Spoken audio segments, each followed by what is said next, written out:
Friends, నమస్తే అండి. Welcome to my channel. ఈరోజు మన రెసిపీ రక్తంలోని చెడు కొలెస్ట్రాల్ని, గ్లూకోజ్ స్థాయిని తగ్గిస్తూ బరువు అదుపులో ఉంచుకుంటూ రోగనిరోధక శక్తిని పెంచుకోవాలంటే ఒక్కసారి ఇలా మునక్కాడ కాయలతోని రసాన్ని ట్రై చేసి చూడండి. రుచికి రుచి, ఆరోగ్యానికి ఆరోగ్యం, చేసుకోవటం కూడా చాలా ఈజీ అన్నమాట.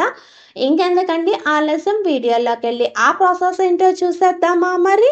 ముందుగా ఒక కుక్కర్ గిన్నె తీసుకొని దీనిలోకి మీడియం సైజు 3 మునక్కాళ్ళని తీసుకొని ఈ సైజులో కట్ చేసుకుని తీసుకున్నానండి. తర్వాత దీనిలోకి శుభ్రం చేసుకున్నటువంటి 2 టేబుల్ స్పూన్ కందిపప్పు, 4 ముక్కలుగా కట్ చేసుకున్నటువంటి 2 టమాటాలు, మంచినీళ్ళ గ్లాసుతోని 2 గ్లాసులు వాటర్ అన్నది యాడ్ చేసుకొని మూత పెట్టుకొని పొయ్యి మీద పెట్టుకొని మీడియం ఫ్లేమ్లోనే ఒక 5 విజిల్స్ వచ్చే అంతవరకు ఉడికించుకోవాలండి. ఇలా ఉడికిన తర్వాత దీన్ని పక్కన పెట్టుకుందాము.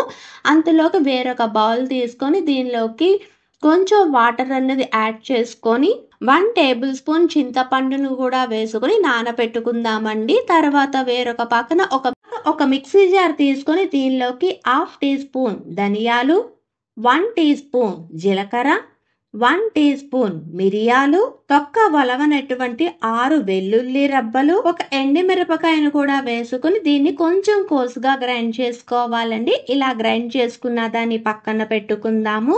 అంతలోకి మనం మునక్కాళ్ళు ఉడకపెట్టుకున్నటువంటి కుక్కర్ ప్రెషర్ అంతా పోయిందండి. పోయిన తర్వాత కుక్కర్ని చూపిస్తున్నాను చూడండి. దీనిలోకి మునక్కాళ్ళు ఎంత బాగా ఉడికాయి కదా. దీన్ని ఒక పప్పు గుత్తితోని మెత్తగా మ్యాష్ చేసుకోవాలన్నమాట. ఇలా చేసుకోవటం వల్ల మనకు మునక్కాళ్ళలో ఉండేటువంటి రసం అంతా వచ్చేస్తుంది.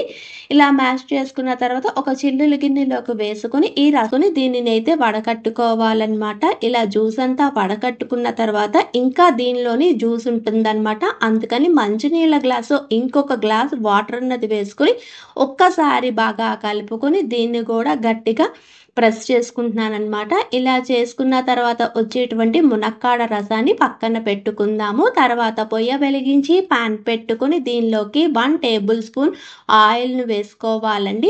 ఆయిల్ అన్నది కొంచెం వేడెక్కిన తర్వాత 1 టీ స్పూన్ ఆవాలు, 1/2 టీ స్పూన్ జీలకర్ర, 2 సగానికి కట్ చేసుకున్నటువంటి పచ్చిమిరపకాయలు, చిన్నగా కట్ చేసుకున్నటువంటి ఒక ఎండుమిరపకాయ, ఒక రెమ్మ కరివేపాకు వేసుకొని తాలింపుని బాగా వేపుకోవాలండి. ఇలా వేపుకున్న తర్వాత ఇందులోకి మనం ముందుగా రెడీ చేసి పెట్టుకున్నటువంటి మిరియాలు, ధనియాల పౌడర్ ఉంది కదండి, దాన్ని కూడా వేసుకుని తర్వాత దీనిలోకి 1/2 టీ స్పూన్ పసుపును కూడా వేసుకొని ఫ్లేమ్ అన్నది లో టు మీడియం ఫ్లేమ్ మధ్యలోనే పెట్టుకొని దీనిలోని పచ్చి వాసన పోయే అంతవరకు ఒక్క 2 నిమిషాలు వేపుకోవాలన్నమాట.